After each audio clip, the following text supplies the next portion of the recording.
Mga kapuso, karong ginasaulob nato ang buwan ng wika. Nasayod pa ba kaha ang ato ang mga kapuso sa wikang Filipino? Ikaw, nasayod ba ka? Something kuan man na kanang bad. Unsa daw? Ano ka aking ipalpal ang iyong mukha. Ako Japan! Pinalpal di ay. Kauban? Kauban. Siguro mura ni siya kanang humok na Unsa kwan ko no? na bagay.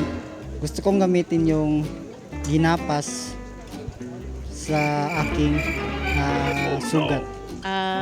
Angaw. Apatay! Saan makita ang angaw? Ay, saan makikita ang angaw? Ano? Katuto. Marag magpangalan mo na po sir, marag alias bito sa isa ka tao sir. Katuto ba ang pangalan mo? Nakapagpagababag. Nakapagpagababag.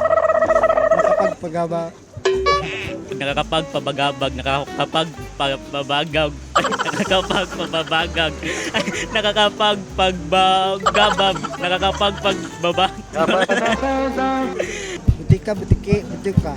Butika, butiki, butika. Butika, butiki, butika. Butika, butiki, butika. Butika, butiki, bituka. Butiki, bituka, butiki. Butiki, butika, bituki. Butiki, bituka, bituka.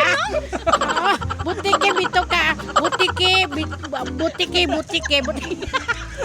Go! Bituka, butiki, butika. Butika, butiki, butika. Butiki, butika. Butika, butiki, butika. Butiki, butika, butiki. Pitumpot puting tupa. Pitumpot puting tupang puti.